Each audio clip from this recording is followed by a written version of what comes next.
This just in, guys. Illegal immigrant Jose Ibarra was just found guilty for the murder of Georgia nursing student Laken Riley. Here's the clip, guys. We have breaking news. A judge has reached a verdict in the trial surrounding the murder of 22-year-old nursing student Laken Riley. That suspect, Jose Ibarra. Let's listen. Count 2, felony murder. I find the defendant guilty.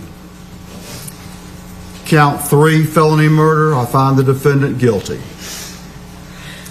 Count 4, felony murder. I find the defendant guilty. Count 5, kidnapping with bodily injury. I find the defendant guilty. Count 6, aggravated assault with intent to rape. I find the defendant guilty.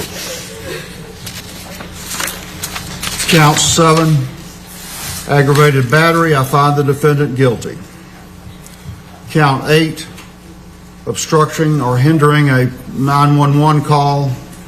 I find the defendant guilty. Count 9, tampering with evidence. I find the defendant guilty. Count 10, peeping Tom. I find the defendant guilty. I certainly will allow both sides to look at this if you want to do it.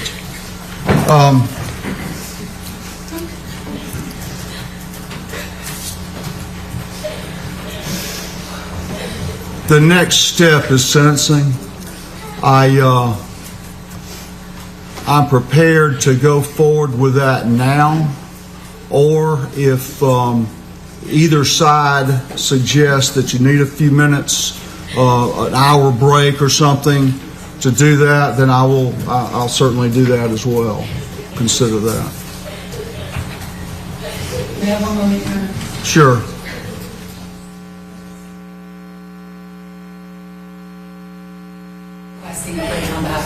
I understand. We'll come back for sentencing. I understand. We will recess till 12:30. Recess till 12:30. Will that work? Yes, sir. Yes, sir. Okay. Thank you.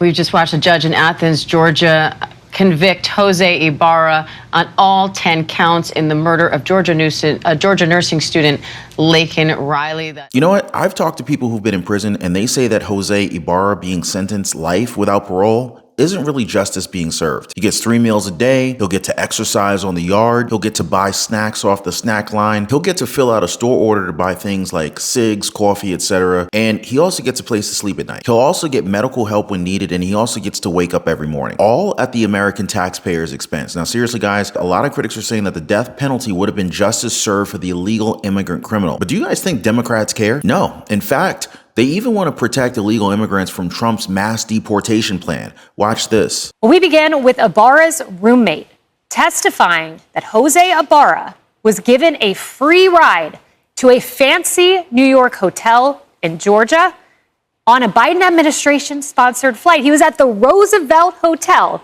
then takes a flight from New York to Georgia, where he allegedly kills Laken Riley. And how did you get to Athens? ¿Y cómo llegaron a Athens? En Nueva York pedimos en Manhattan. In New York, we asked in Manhattan. En el Hotel Roosevelt. And Hotel Roosevelt. De Manhattan pedimos un vuelo humanitario aquí hasta Atlanta. In Manhattan, we requested for a humanitarian flight to come here to Atlanta. A humanitarian flight. Isn't that nice? Well, once in Georgia, prosecutors say he, quote, went hunting for females and allegedly murdered Laken Riley. Now, stories like hers are the driving force behind President-elect Trump's mass deportation plan, but Democrats are vowing to resist it, to fight it, and are apparently more concerned about protecting illegal immigrants than your daughters, your sons, your families. We will not be participating in misguided efforts that harm our communities, and I've been incredibly clear about that. If the Trump administration requests it, would the Massachusetts State Police assist in mass deportations? No, absolutely not. The president-elect, former President Trump, his threat is not just towards new arrivals. and undocumented families. We're going to stand up and we're going to protect undocumented individuals. When people talk, especially elected officials, about the issue of undocumented Americans, one thing that we can say is that we agree. Being undocumented is a problem. But our solution, instead of turning the military on our own people, is to document them.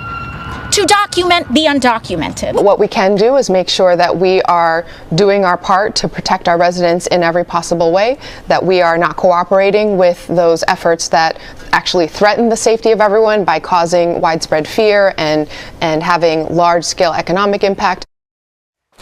So the mayor of Boston, that was Miss Wu, wants to protect residents. Oh, wait, well, residents, citizens like Laken Riley were not protected down in Georgia. They want to protect illegal immigrants while Americans are left unprotected. You see the problem here? Honestly, them openly defying the mandate of the president-elect, isn't that treason already? Or to use their favorite term, election denial? And do you know what else I found, guys? Apparently, over 13,000 illegal immigrants convicted of murder have been released into the United States. For real. Here's the news from ICE. Watch. It's a jaw dropper, to say the least. So to set the stage here, let me just explain what these numbers mean.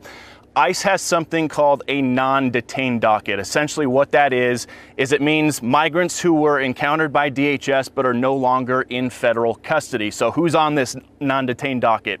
It's illegal immigrants who were caught and released at the border, released with the court date years away. They're in immigration proceedings, combined with illegal immigrants who have already been ordered, deported from the country by a judge, but are still here roaming the country. So keep that in mind, this non-detained docket. According to a letter that the acting director of ICE just sent to Texas Congressman Tony Gonzalez, on ICE's non-detained docket, they're currently tracking 425,000 non-citizens who have been convicted of a crime. Of that number, over 13,000 non-citizens have convictions for homicide and are on the non-detained docket, meaning they're roaming the country right now. On top of that, there are another 15,811 non-citizens convicted of sexual assault who are roaming the country right now on ICE's non-detained docket. It doesn't stop there. Those are convictions.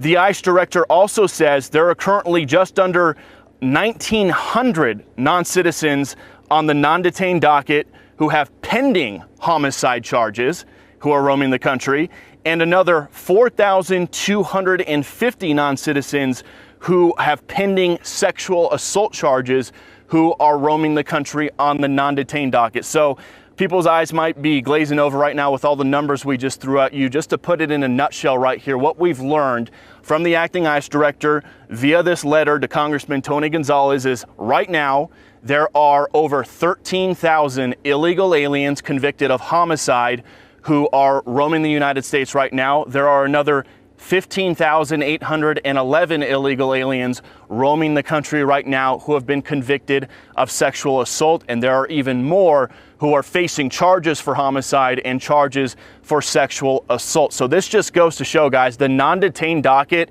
has exploded under the Biden administration. Well, there you go, guys. Jaw-dropping numbers reported by the director of ICE. Seriously, guys, the people that allowed this to happen should also be held accountable by the law. Don't you think? Yeah, more on that later, guys. In other breaking news, President-elect Trump just nominated WWE's Linda McMahon as Secretary of Education. Here's a clip. By the transition, Trump saying, "It is my great honor to announce that Linda McMahon, former administrator of the Small Business Administration, will be the United States Secretary of Education." He says for the past 4 years as the chair of the board at the America First Policy Institute, Linda has been a fierce advocate for parents' rights, working hard at both AFPI and America First Works to achieve universal school choice in 12 states, giving children the opportunity to receive an excellent education, regardless of zip code or outcome or income. As Secretary of Education, Linda will fight tirelessly to expand choice to every state in America and empower parents to make the best education decisions for their families here. So you see there McMahon and Trump there at Mar-a-Lago. So yes, McMahon served in the first Trump administration as the Small Business Administration head. She has now been tapped to lead the education department. Now, this is somewhat interesting because some in Trump's orbit including Trump himself, have flirted with the idea of doing away with the Department of Education outright. And so we'll have to wait and see whether or not the newly formed Department of Government Efficiency cuts at the corners of the federal bureaucracy, and will they start there at the Department of Education? That remains to be seen. And so remember, McMahon serves right now as the co-chair of Trump's transition, along with Howard Lutnick, the CEO of Cantor Fitzgerald. Now, Lutnick was tapped today as well as the next Secretary of Commerce, and it was reported that that was a position McMahon was vying and jockeying for.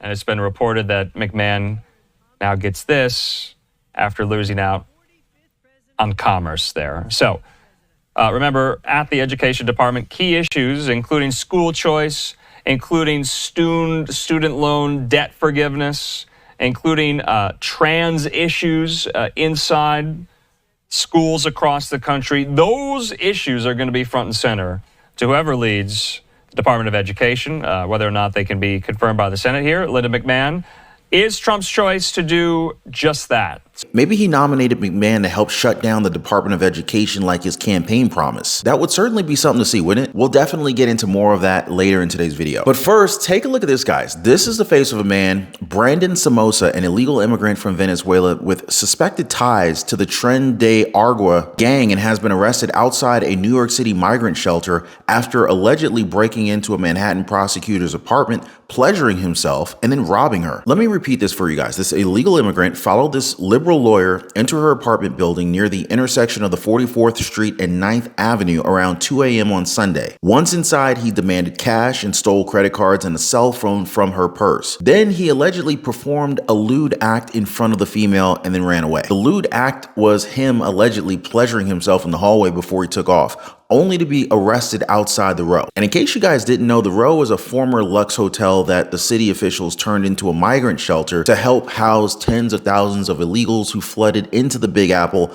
under the Biden-Harris administration. You see the problem here? And apparently the Row and other New York City shelters have been identified as Tren de Aragua hotspots, and the police previously blamed the gang for a rise in robberies targeting women with purses or cell phones. The New York authorities themselves described it as a wave of migrant crime. And remember how I mentioned how the woman was a Manhattan prosecutor? Well, that means that she also works for DA Alvin Bragg, the same controversial far-left Democrat whose office prosecuted President-elect Donald Trump and is currently trying to convict a Marine veteran who intervened during a schizophrenic man's violent subway outburst of manslaughter. Yeah.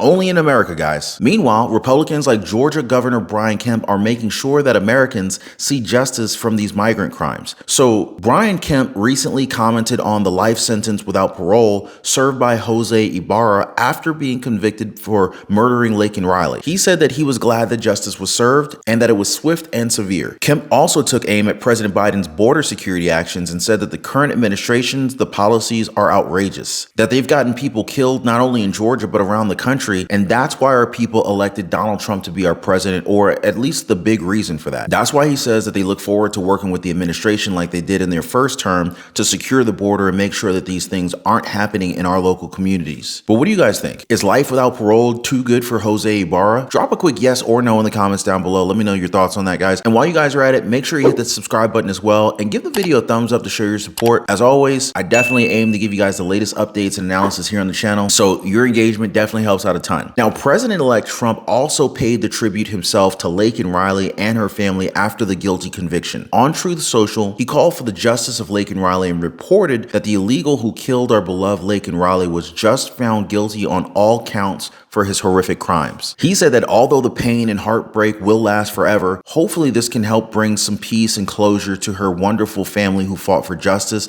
and to ensure that other families don't have to go through what she has. He also added that it's time to secure our border and remove these criminals and thugs from our country so that nothing like this can happen again. Hard agree on that one, guys. Our president-elect definitely means business. Other Republicans, including Marjorie Taylor Greene, slammed this decision and called for Ibarra, who entered the country illegally, to be given the the death penalty. Georgia State Senator Colton Moore demanded the Attorney General Chris Carr file an emergency motion to demand the death penalty. He also slammed the Democratic prosecutor in charge of the case, Deborah Gonzalez. According to Moore, Gonzalez let her radical political agenda stand in the way of justice. He said by refusing to seek the death penalty, she denied Lakin's family, friends, and community the full measure of justice they deserve. I don't know if this is connected, you guys, but I watched the sentencing, and the judge read the verdict aloud. Riley's family members and friends could be heard sobbing while Ibarra just sat stone-faced. No emotion out of the guy. Maybe the family wanted something a little bit more than life without parole for the murder of their beloved Laken Riley. I mean, who could forget Trump's words at the Republican convention? Yet another American life was stolen by a criminal alien set free by this administration. He said that his vow to America is to not let these killers and criminals into our country. Seriously, guys,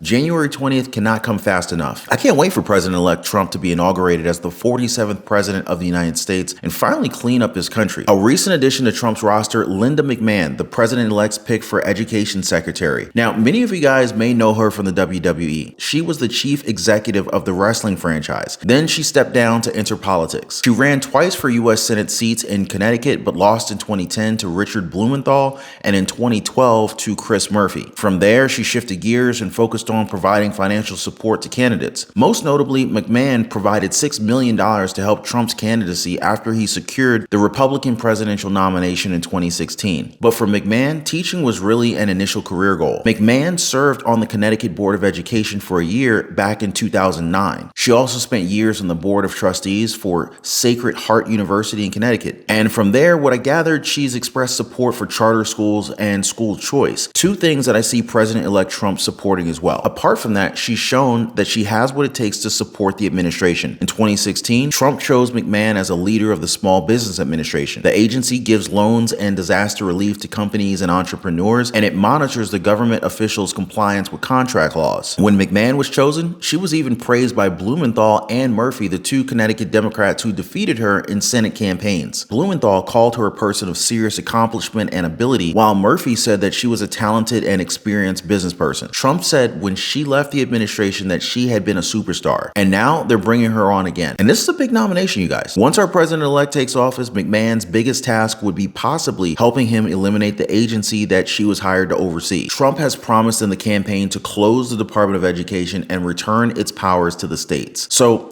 definitely something to keep an eye on, guys. So far, Trump has not explained how he would actually close the agency, because the Department of Education was created by Congress in 1979, and it would likely require action from Congress to dismantle. But I seriously would not put it past our commander-in-chief to rally his Republican Congress to get this done. But what do you guys say? Are you ready for an America cleared of illegal immigrant crimes and a meddling Department of Education? Drop a quick yes in the comments down below, guys. Let me know your thoughts. Oh, and do not go too far, because we got tons of great videos already uploaded to the channel, so definitely check those out right after this one. My personal recommendation on this is the recent video showing Bill Maher just humiliating this woke Hollywood actor by telling him the truth about Kamala Harris as a failed candidate. For real, guys, you got to check that one out. As always, thank you for hitting the like button and subscribing. We'll see you guys next time.